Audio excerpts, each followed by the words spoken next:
Salut à vous la communauté de Léon. Aujourd'hui Léon vous présente le Mini Uni 40.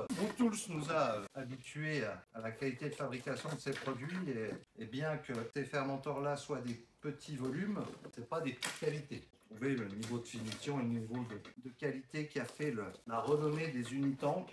Le gros avantage c'est que c'est plus compact et puis surtout si vous allez voir sur le site vous verrez ils ont été conçus pour éventuellement non pas être posés au sol mais pour pouvoir être accrochés grâce à leur support au mur. Sur le dessus une prise en 4 pouces triclamp et en dessous un triclamp 1,5 pouces. Gros avantage là encore, le format qui va vous permettre de venir greffer un certain nombre d'accessoires, parmi lesquels le kit pression. Le principe est simple, vous allez venir exploiter le port 4 pouces qui est sur le dessus, sur lequel vous allez pouvoir venir connecter un certain nombre d'accessoires. D'une part, la soupape. C'est une mini spooning valve, d'où l'intérêt de l'installation, c'est-à-dire que grâce à la petite vis qui est là, vous allez pouvoir régler votre pression de fermentation. Un système ball lock, donc on va retrouver les deux ball lock classiques, ball lock gaz et ball lock bière.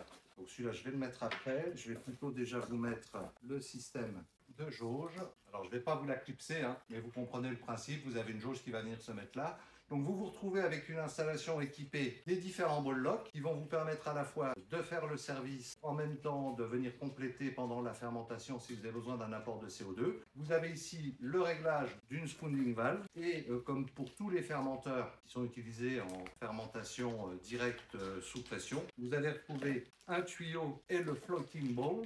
Remarquez l'accent de Léon. Le floating bowl, il a cet avantage en fait de vous permettre d'avoir toujours le prélèvement de votre bière quand vous allez servir au-dessus de la zone où sont déposés les lits. Alors sachez qu'à volume égal, il a un grand frère, c'est le Mini Uni 40 Plus. Ce qui distingue les deux produits, c'est que le 40 Plus est équipé, lui, d'une chemise de refroidissement intégrée. Celui-ci n'est pas équipé, donc vous allez pouvoir le refroidir principalement en le mettant soit dans votre congélateur, soit dans un grand frigo. Mais si vous voulez vraiment avoir une gestion complète de la fermentation, le plus simple sera peut-être de passer directement sur le modèle supérieur, le Plus, puisque celui-ci intègre immédiatement deux ports où vous allez pouvoir faire circuler dans la double chemise de l'eau de refroidissement. Gros avantage en termes d'entretien, on est sur de l'inox poli, donc votre processus de nettoyage habituel sera largement simplifié par rapport à des fermenteurs isobars plastiques. Donc un produit de qualité, moi j'aurais tendance à dire, si vous n'avez pas l'habitude de faire de la fermentation sous pression, ne vous jetez pas tout de suite sur le Mini Uni. Ça c'est vraiment le produit pour le brasseur accompli. Ce serait dommage que, faute d'expérience, vous finissiez par l'utiliser en atmosphérique. C'est pas sa vocation première, même s'il est vendu